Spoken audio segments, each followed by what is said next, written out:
The NPP is attempting to rebuild for 2028, and in the last few days, they have been touring the country, led by their flag bearer in the last elections and former vice president, who has been leading the chorus when it comes to unveiling and giving us insights into that secretive Professor Quay committee report. The party says they will not release the findings. We won't know about it. But if you pay attention to what has been happening on the tour, the vice president himself has been making references to what you can find in that particular committee report. There's some who are criticizing him now for attempting to whitewash himself and pushing the blame onto others. So what really has he been saying? And is the party really on this path, and this is the right path towards this rebuilding agenda? A few things we'll do tonight. First, I want you to listen to the former vice president and NPP flag bearer in the 2024 elections, and then we'll begin to unpack some of the key things he's been saying, the reasons why they lost the 2024 elections, according to Dr. Baumia. Watch. All the studies are so far. The big issues are one, cost of living. Niema bo ekosoro ahochiri ebai de kanu eye adia yefre no arrogance of power expresse yasu na eyenti yasu edin yentie asem party for country say yenye reshuffle. And yes, sir, 8 years, Yanti. And yes, sir,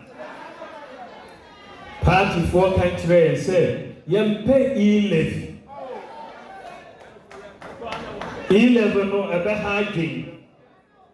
The Tosomiansa party for country say, haircuts no, debt restructure no, DDEP. Somewhat in answer. Say, sad debt restructuring, no, a bit hard because most of them are pensioners. And Omapenibe announced said there will be no haircut. Some okay. Ghana for in ING, but a buyer no, you be a haircut. We so share a buy ye tuya napco bium, na ye tuya afforestation for bium. Hatred so ye tio. And also share regions be said the General Secretary Kanye.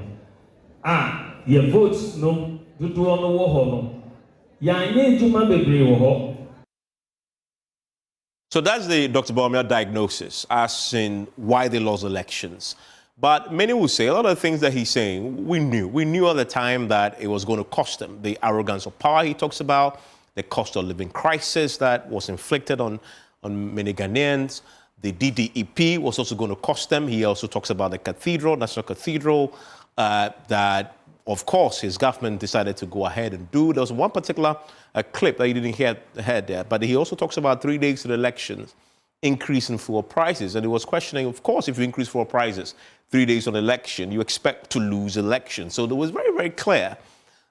Now that he's saying that something was very, very wrong. But if you listen to them prior to the elections, you get a sense that everything was okay. Okay, so what has really changed? Reality has struck, right?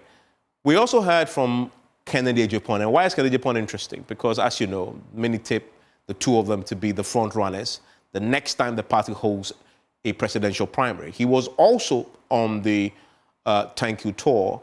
Baumia himself made it the point to invite all the contenders, the perceived contenders, if you like, to be flag bearer in the party, to join him in this particular tour. Those who contested the primaries, the presidential primaries, and lost, he invited all of them to join as a sign of unity.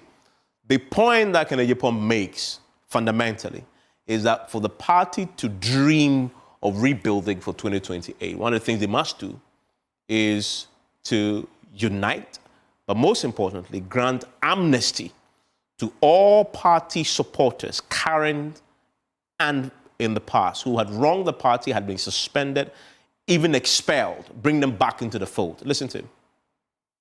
Organization, any equipment in Kabomono were able to win power again. And then, media based Ramon.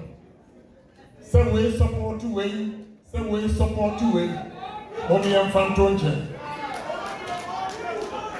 Nasa, a Korea baby and Musua. And then we now a country, regional, and national executives. Sir, Obama amnesty from Afoko, Alam, to everybody that has been suspended. Obama amnesty. Young Frau Obama, near Cambo, say 3 years, the cardinal. Did we ya suspended and Nancy a unit or or back, or Monsieur Four, or Number 4. Oh, yes, any panel now, Omo and Tuaba Emma. The National Chairman, former Vice President, General Secretary, Monamade, Apacha and Mamma. Mumma amnesty, Mumfa Grim, say Yamma amnesty. Na nipa doa o ma du ya o nyina no yenso ensambra. So that day is Kennedy Japan, one of the few tipped to potentially get the nod of the NPP to become its flag bearer for the 2028 elections. And he was invited to join this thank you tour by Bawumia himself. Now, we also heard from the General Secretary of the party, Kodia Frimpong. He makes a point about pastors that the NPP wrong, pastors who backed them, supported them at the time when they were in opposition and were seeking to come back.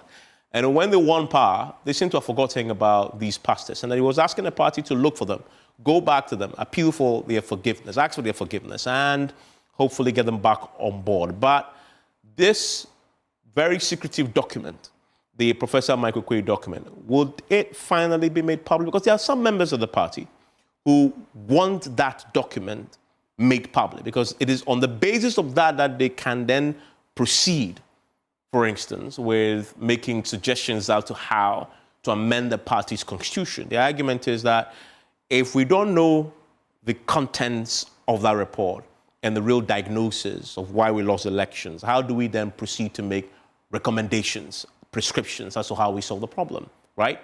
This was a response that we got from the party's general secretary.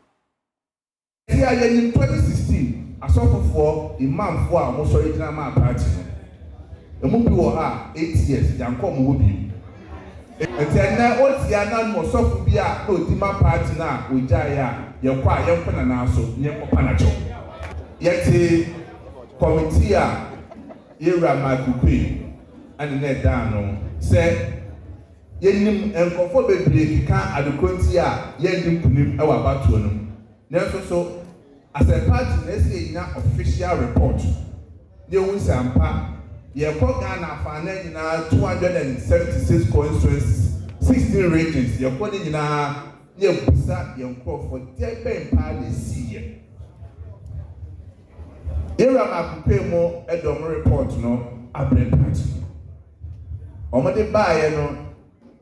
National Council edutum hona no eti abedoku a form constitutional amendment committee say omontrance makukwe esoso abedoku the report about say amendment your ankwa bi wo kwa amontima anko ira makukwe anim na so omo proposals for decide ya committee ni kan nyina mbom na meboa July ye frɛ no extraordinary delegate conference na party ni goshia na ye constitution the BSS sakra obam mama party na nya hodi no omonhwe no montupa na mo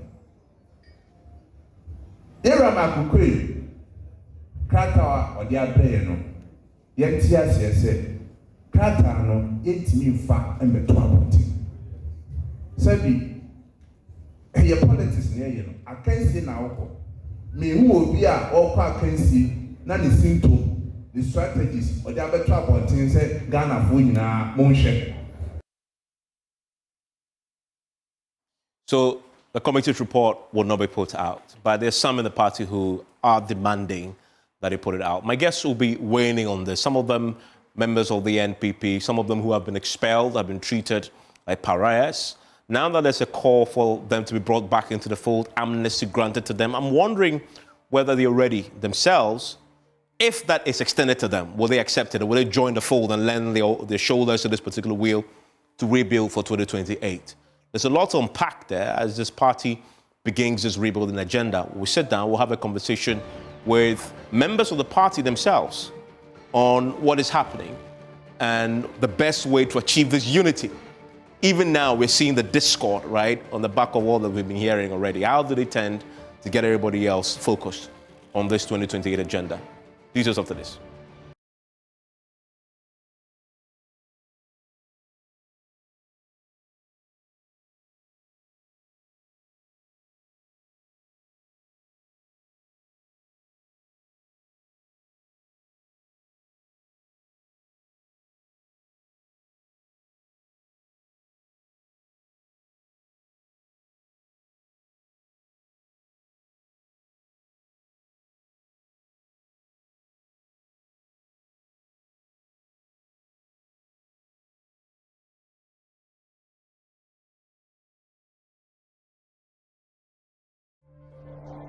Joining me for a conversation tonight is the aide to former Vice President Dr. Mahmoud Bawumia. He's also, as you know, used to be the spokesperson for the flag bearer in the 2024 elections. Joins me in the studio, Miracles Abuaji. Dennis is with me in the studio. Dr. Arthur Kennedy is a former NPP flag bearer aspirant himself, also joins us for a conversation. And Dr. Kwame Asante is a senior lecturer at the Political Science Department of the University of Ghana, also joins us for a conversation. Thank you, gentlemen, for your time on PM Express. PMS is always brought to you by Syntex Tank. It is strong, it is tough. Also brought to you by Pepsodent Cavity Fighter and also the Academic Times newspaper. And you know that if you want to brush your teeth tonight, and I always recommend that you do, is a Pepsodent Cavity Fighter that I recommend. And also, if you're looking for a tank that is durable, that can store water and will last, then it is Syntex Tank. Look for the tortoise. If you can't find a tortoise on it, then it's not good quality. Miracles, let's start with the obvious question about, this is what's called a thank you tour. Yeah. Who are you thanking exactly? I mean, Ghanaians overwhelmingly rejected you. So you're thanking them for rejecting you? Thank you, Evans. I mean, in a Ghanaian custom, thank you and gratitude is a very important element. And so you'd know that if somebody does something for you, you don't go to say thank you.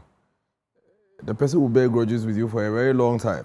But they haven't done anything for you. They actually punished you. So you don't go into an election and get 4.8 million people, 41.75% of the voters, 41.75% of the voters turn out to vote for you. Some travel from Abusi Okai to Abetifi.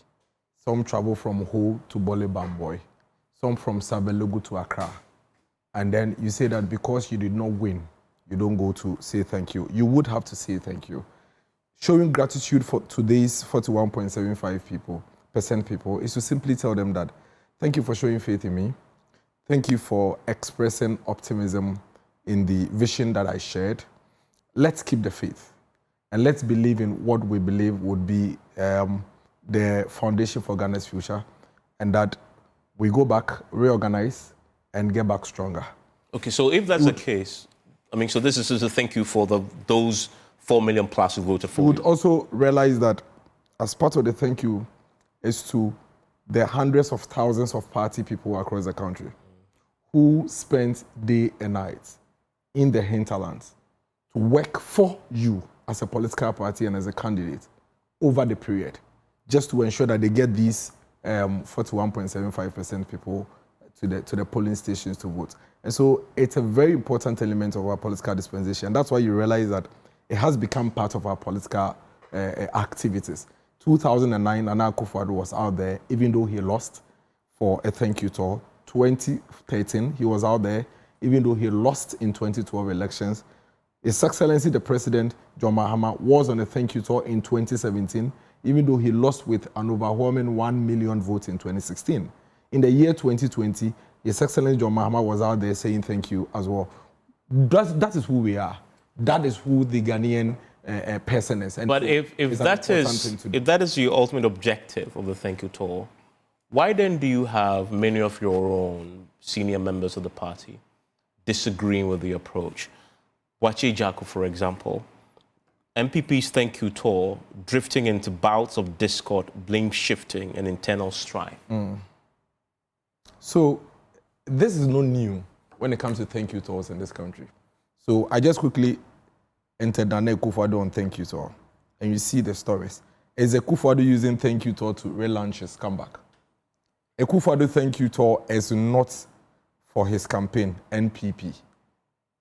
Dr. Dofo, Mr. Kojo Bonsu, they all had issues when Mr. John Mahama went out there to do a thank you tour post 2016, post 2020. It is a normal feature. Usually because the candidate who ran the immediate past elections was the face of the ballot, you would have him being the poster person when it comes to the thank you tour. And you should expect that internal politicking would pop up. So these issues you raise, just go back, read on My Joy Online. You realize that in every thank you tour we've had, at least let's recollect from the year 2009, these controversies have been there. Usually you hear two accusations. You'd hear people, both internal and external, say that, oh, the flag bearer or the candidate is using the thank you tour as a subtle way to launch a comeback. You would hear people say that, no, why would he go out there, be the one saying... Is Bawumia using it to launch his comeback? Absolutely not. In the entire conversation since it started, you haven't heard him even say a single thing about his political future. What he is doing is to basically tell the party people that this is who we are. We've been in this situation before. Last week when he went to the party's headquarters, we found ourselves in this situation.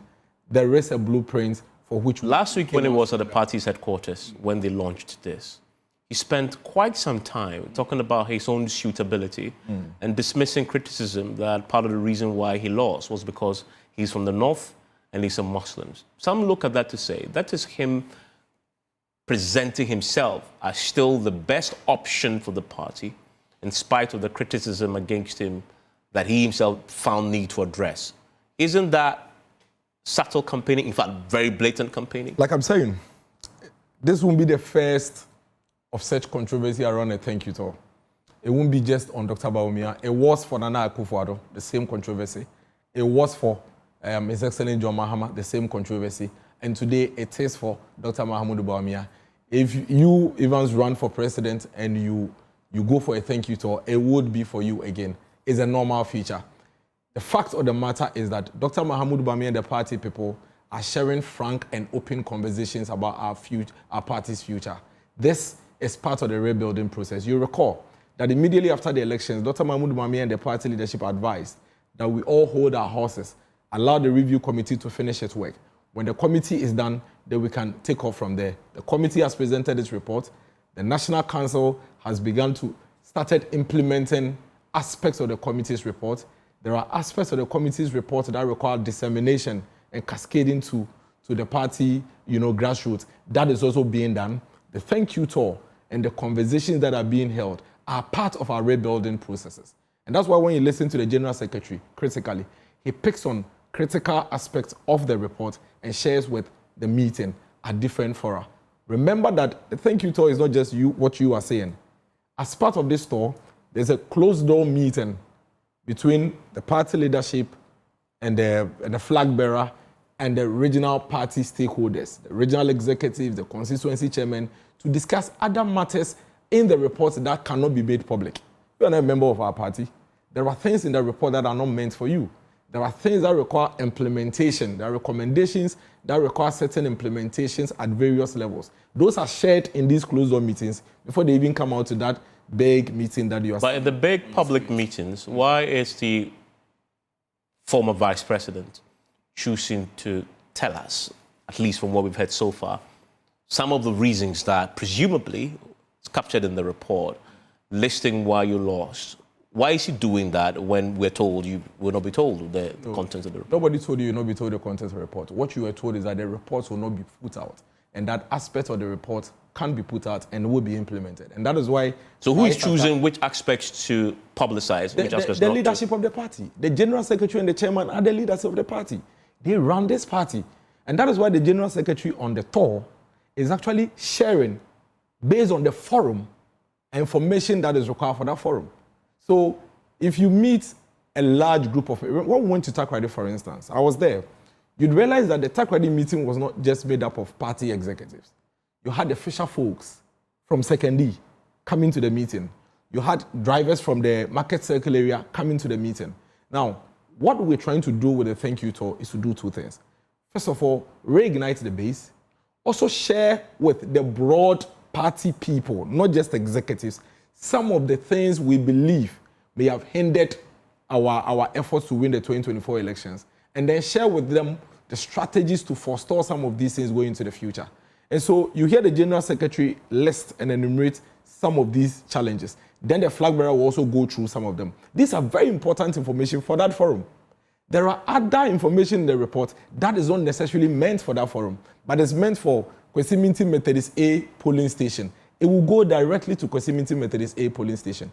We are an organization that understands clearly what we need to do at every point in time, and that is why that is going on. By the time you are done with the meeting, you'd realize that the stakeholders coming out of the meeting are quite clear in their minds what we need to do as a party going into the future, and some of the things we have to avoid should we ever have an opportunity that we had between 2017 and 2020. I'll come to some of the specifics that Dr. Bame has been talking about, as in why you lost. Let me bring in Dr. Kennedy and Asa Sante.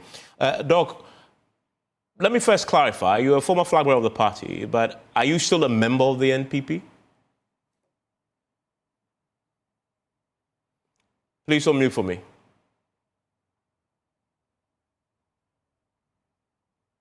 Doc, please unmute for me.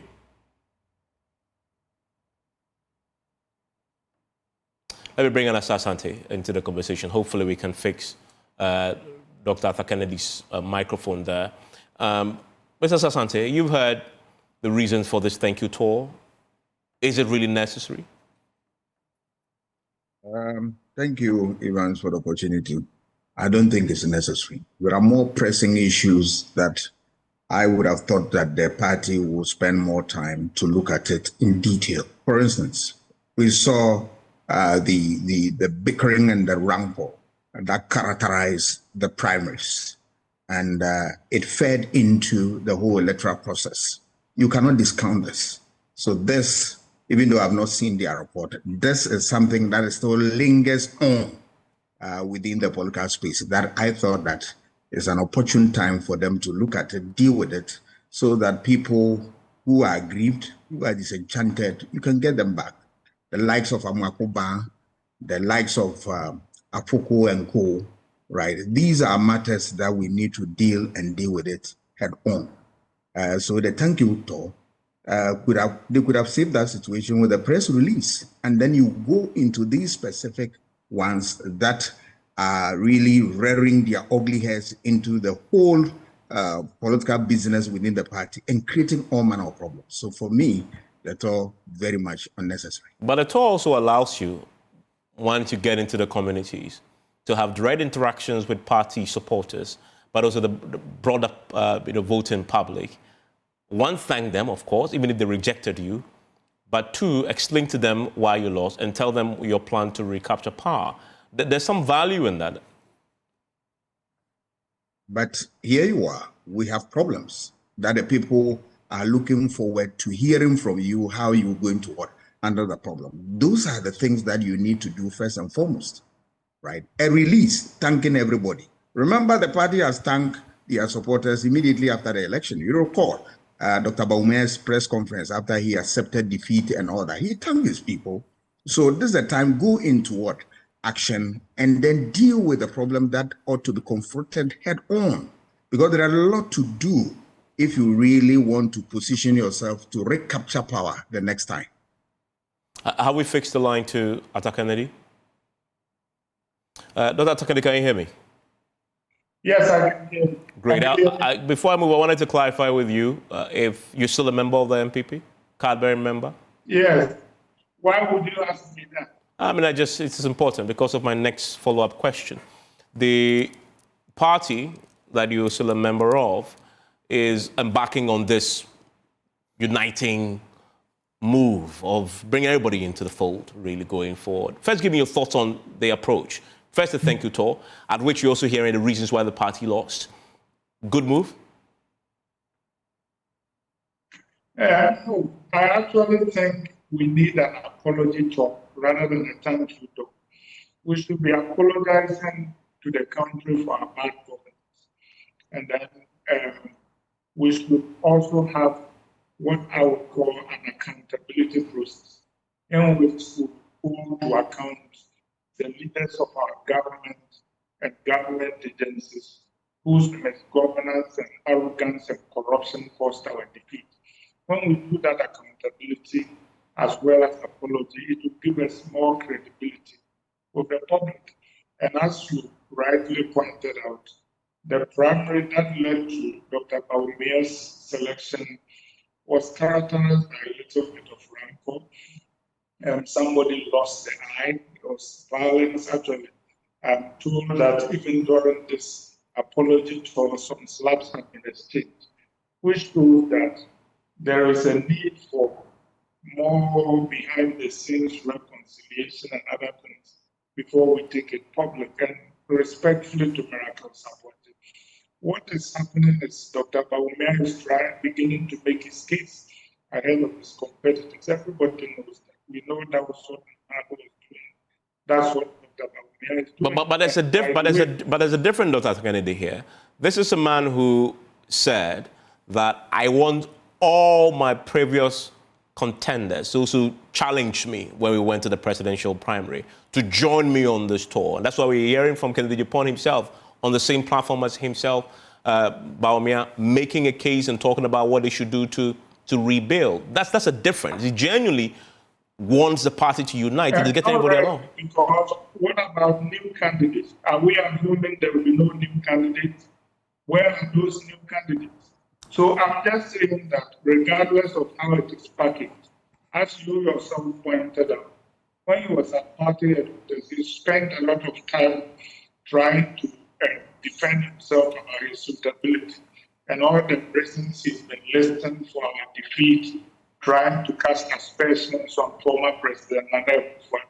It's because those of us who are insiders know that Nana has made it known to party insiders that he intends to support a different candidate. If he didn't do that, Dr. Bawumia wouldn't be saying the things he's saying. No, you're making a point that I need clarity on. You're saying that party insiders say that Nana Addo will be throwing his weight, becoming another candidate for 2028? Yes. Who this candidate? Well, I will let Nana Addo disclose that, but I can tell you confidently that that decision has been communicated to Dr. Bawumia, and that is the reason why his criticism of Nana Addo has risen sharply.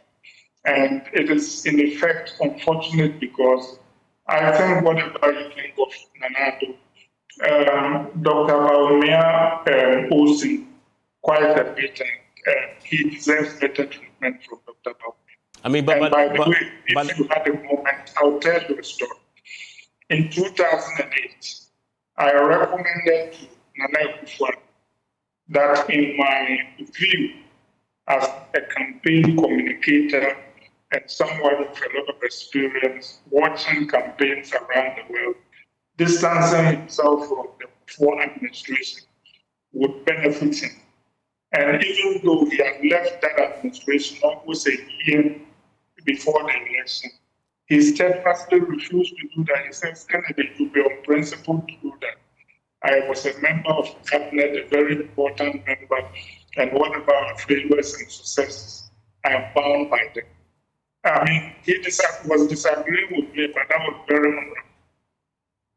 I mean, but Dr. Kennedy, the points that we've heard Dr. Bawumia articulate, they are matters in a document that the party itself found necessary to put together. to articulate, in essence, why they lost the elections. He's simply disclosing the details in there. The former president well, I mean, we've gotten the context. The context from the party general secretary is that aspects of the Okwe report that they can put out, they will put out. He himself, actually, the general secretary, makes the point about pastors that they had wronged in the past. Part of what was documented there. He's simply articulating what is in the party's own diagnostic document. Well, that's the question. Where was he when all this was happening? What did he do? The General Secretary has given us the benefit of what happened in cabinet. He said he was one of the few people who were disagreeing with the president and criticizing him. So if the vice president was an honest broker and interested in the fortunes of the country and the party, then since they are telling us these things, he will hopefully come out and tell us how many times in cabinet, I'm not saying he should have done it in public, he disagreed with some of these things that led to our defeat. So I say we need to apologize collectively, that nobody in the government can point fingers at others and presume that they themselves were innocent. You cannot be the whiskey or the Adam Smith. But if you listen to Dr. Bawumia, if you listen to Dr. Bawumia, he talks about we. He says we passed the e-levy. He says arrogance of power. He doesn't single others out. He puts himself within the same bracket that he's sort of shining a light on as to why they lost. He's part of that. He doesn't single himself out. Are you listening to the context? It is obvious that he is suggesting that these things were done by others, and by others, given the context, he means the president. Miracles. That is obvious. That's what he means. Miracles. Beyond Arthur Kennedy's concerns, others in your party have also expressed same. In fact, I mean, apart from the Boakye Jack who I quoted, we've had OPK raise a fundamentally different issue about publishing the document, but we've had Kwesi Kwarteng and others. Paul Grieve have written an open letter. People in your party that we know. The suggestion there is, accusation against Dr. Bawumia is that the points he's making, he's deliberately choosing those points to point accusing figures at somebody else. In this case, the former president, who made him the vice president. Everybody else but himself. Why? Has he done that? Is that what he's done, from what you've heard? Because you rightly pointed out to Dr. Arthur Kennedy. Has he done that? How can somebody made a very categorical statement, clear, loud, for everybody to hear, and you are sitting somewhere and impugning what you think the person is saying? Has he done that? I mean, I listened to Dr. Asasante and I listened to Dr. Arthur Kennedy. I'm really struggling to understand exactly what their proposition is. Because here we are. You say, thank you, though, is unnecessary. Then you say, you should rather be apologizing to the people. Where would he be doing the apology? Where? In the last 3 days, I'm sure you've heard the General Secretary, the flag bearer, on several, at several times, first of all, render an apology to the people. Yeah, but why doesn't the vice president do same? He does. That's what I'm saying. I haven't heard him apologize. Oh, even your station has a flyer on that, on a quote on him. Apologizing. Yes, apologizing. And saying that we'll do better. We've learned our lessons. Now, where was he going to do the apology? In his bedroom? Surely at a forum. Like this. And that's exactly what he's doing. And so I was trying to make a head and tail of what Dr. Asasante and Dr. Kennedy's specific proposition is. It's like, whatever you do, we won't be happy. We just have to find something to say. This is not the first of a thank you tour. In fact, it's become a convention.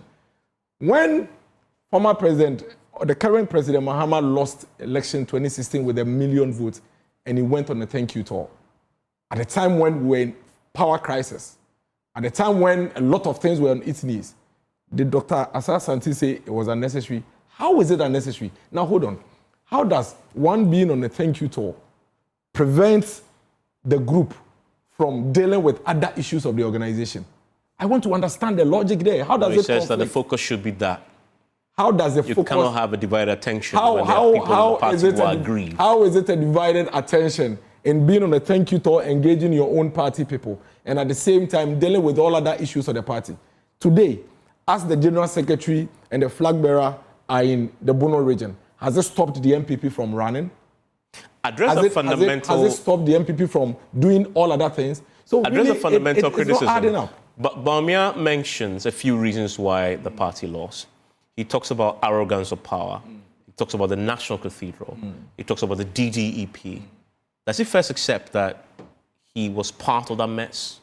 Where you and I were at UPSA on the 7th of February 2024, when the president was seated there, all the cabinet members were there, and Dr. Mahamudu Bawumia spoke about all the things he would do differently should he become president, and all these things were in there. When he spoke about A-levy and the fact that once he's president, he will cancel it. He said these things whilst he was a certain president. There is nothing the vice president has said on this tour that he didn't say whilst he was in office. Arrogance of power.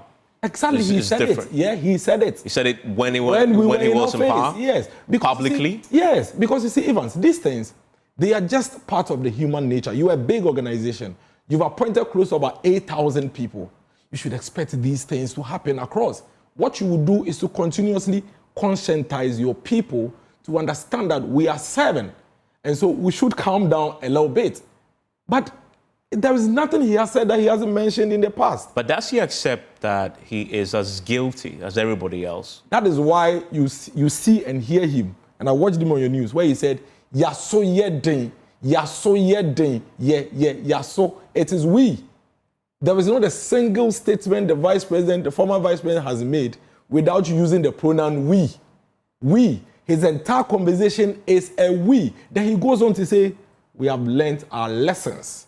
And so what these lessons are supposed to do for us is to guide and shape us to become better than we were in the past. How can any objective, Evans, please give me a minute. How can any objective person have a problem with a leader that is confident and bold enough to admit shortfalls of his organization, which is part of, except that he hasn't articulated when these problems were unfolding, what he personally did to steer the ship off the course of that iceberg that you eventually run into. What did he do? Unless you are not listening or following the vice president, you make such a statement.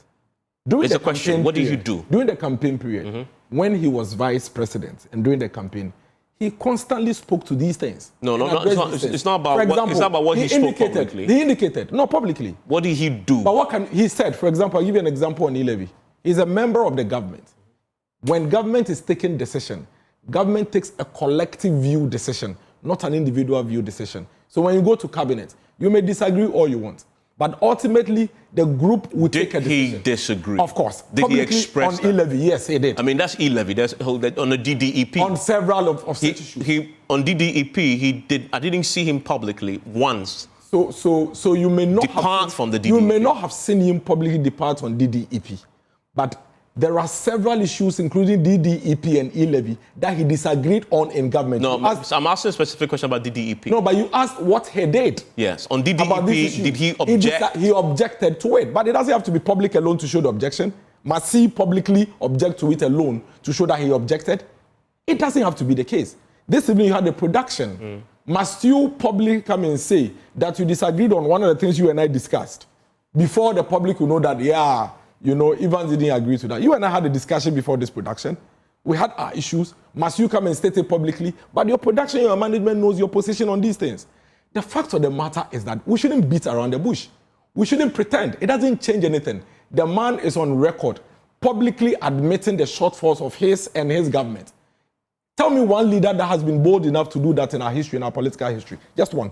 You can't take that away from Dr. Mahamudu Bawumia. You can pretend you don't like him. You can beat around it. It doesn't change the fact that the man is going on a thank you tour for the first time in our recent democracy and saying that all of my internal opponents should come and join me because we are rebuilding our party. The man goes on the platform and says that give the microphone to everybody that is with me and contested with me in the past to speak. It has never happened before. The man takes a microphone and says that myself and my government, we admit that with the benefit of hindsight, we are noticing so many things that we should have listened to you and we didn't do. We apologize, we have learnt our lessons, and we'll do better going into the future. Tell me one leader in recent times you've seen being bold and courageous to do what Dr. Mahamudu Bawumia is doing. So you don't like the man, it's okay. You don't like him, it's fine. But please, you can't change the fact. You can't come and interpret what somebody has said in clear English, black and white, that all of us have heard, and come and apply another interpretation to it. It does not add up. There's another one that he mentions about the fuel prices going up 3 days before the elections, and then when he heard it, he didn't believe it, that the fuel prices has gone up. That, and then he, of course, talks about the cathedral. The cathedral was a running albatross. Everybody knew that. I didn't hear him criticize it publicly.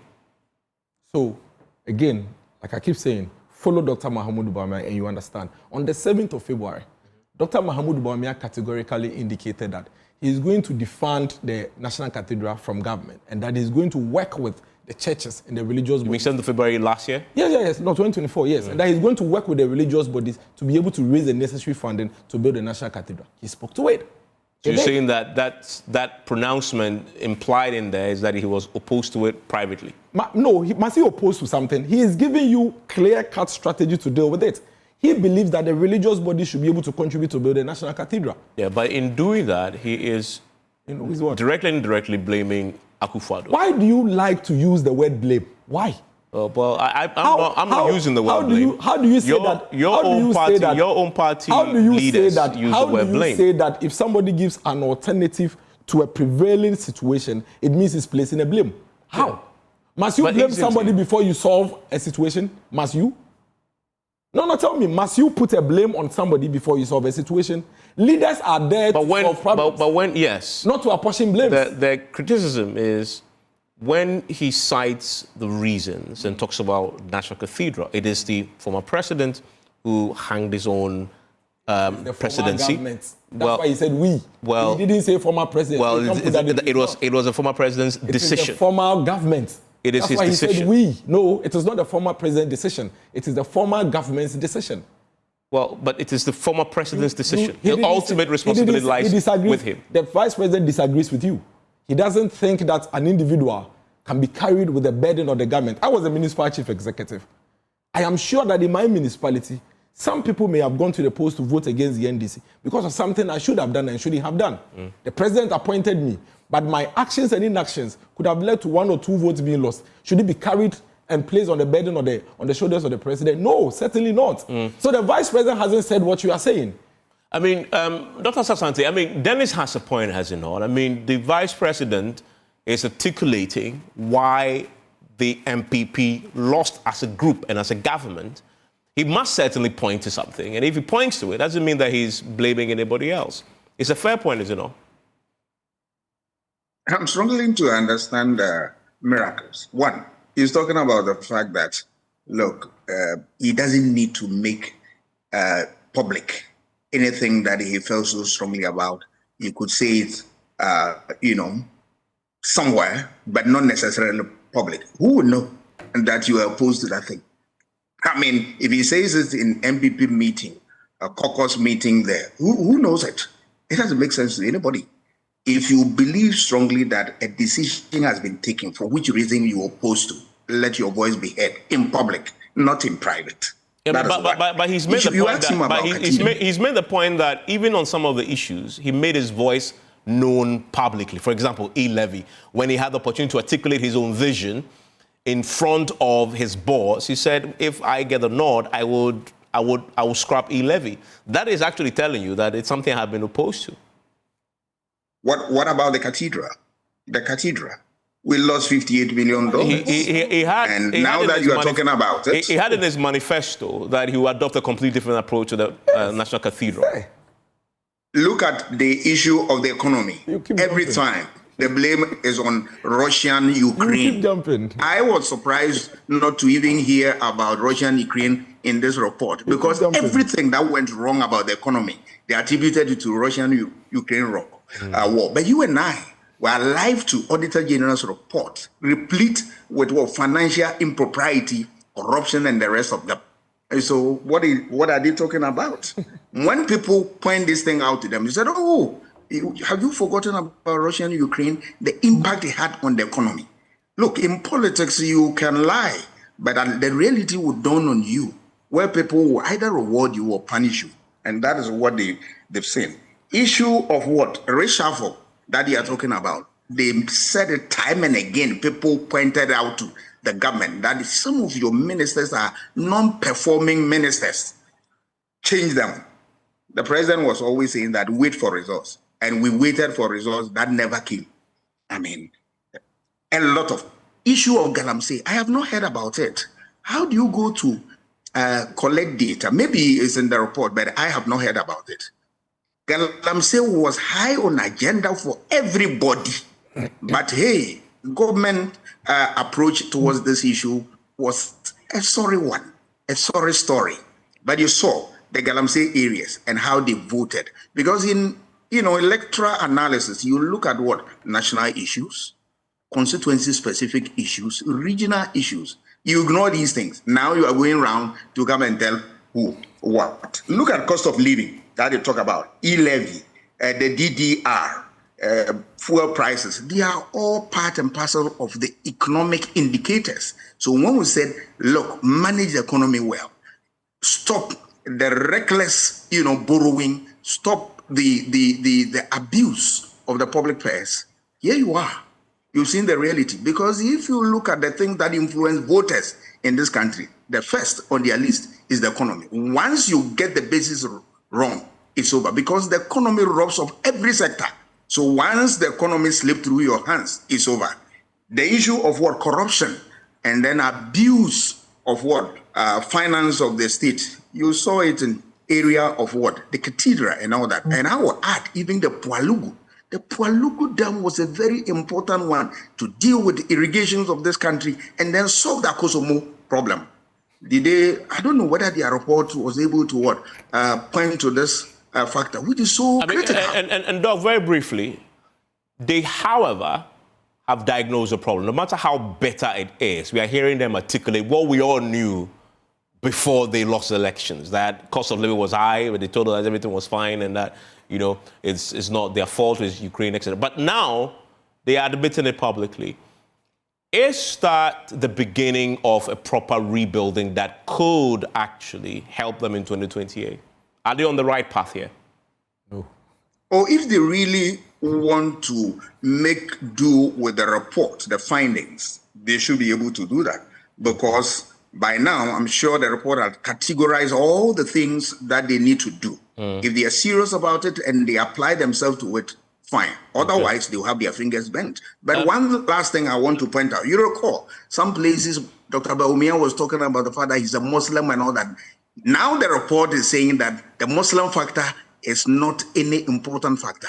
That issue, I was surprised because if you look at even the fact that Baumia won the primaries in a highly populated Christian political party, then it tells you that ethnicity or religion did not play any role in there. And look at even until he came into the scene, the two dominant parties, the leaders have been Christians and Muslims have been voted for them.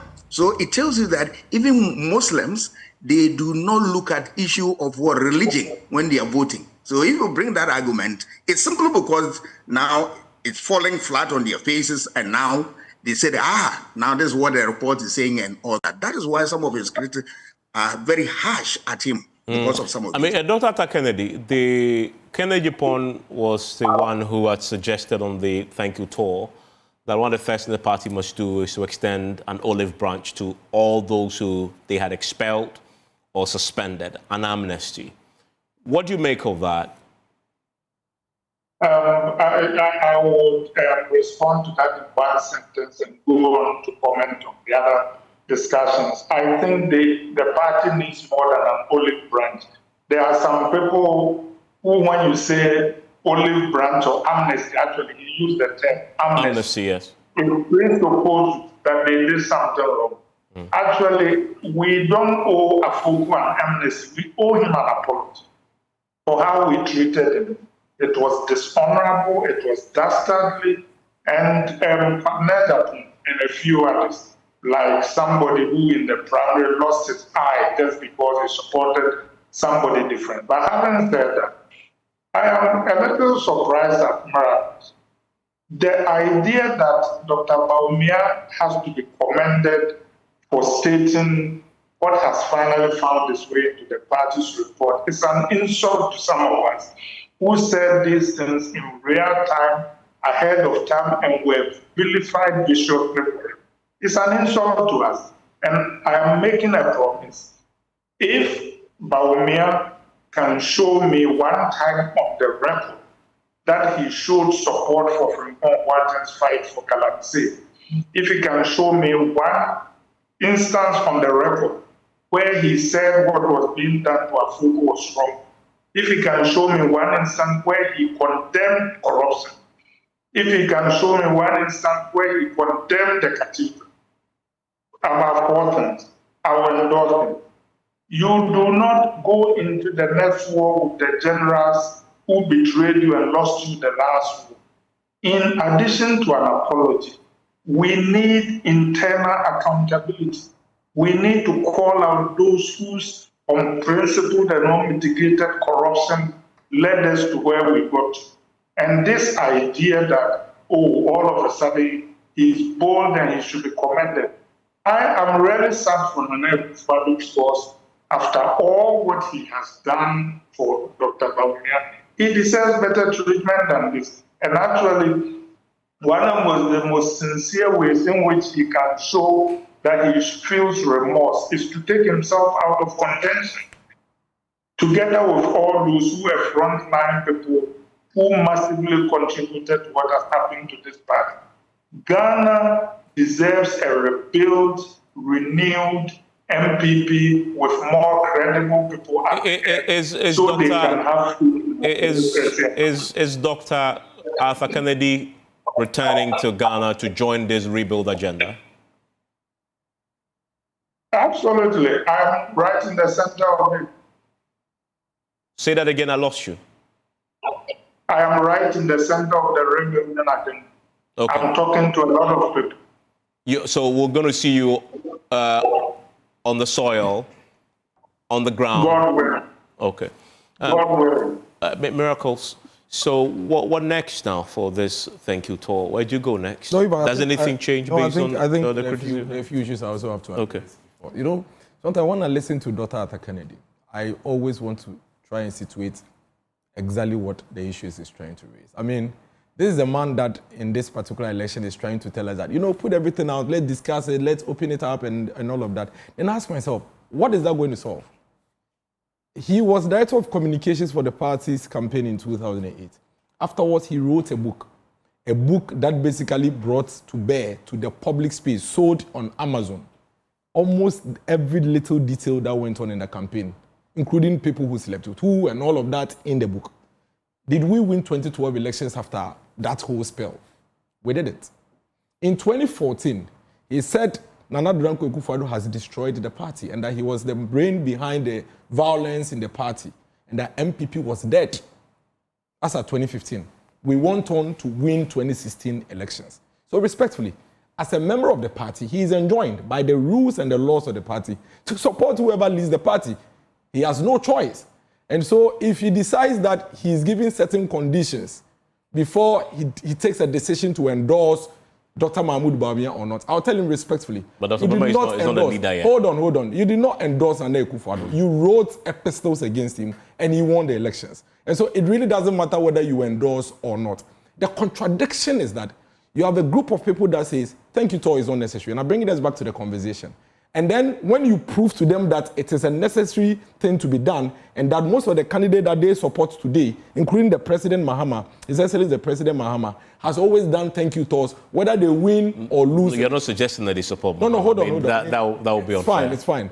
They go on a thank you tour whether they win or lose. And I never heard Dr. Arthur Kennedy or Dr. Asasante ever tell His Excellency Mahama that in 2017 when he was going... I mean, but why must they... Hang on. The John Mahama insinuations unfair to them. It is fair. No, it's not. It is fair. I mean, they're making a point about Don't gag me. Don't gag me. I'm not gagging you. But you're suggesting so that allow me to they should be saying... Allow me to also I'll allow you, but just make those suggestions. I am saying that if you want to be seen as fair and principled, it should be consistent. And you see the inconsistencies. You raise an issue, I debunk it, then you jump to another, Dr. Sasante. By the time he was done with his statement, he had jumped from one reason to the other. Every point when I try to disprove what he says, he moves to the other.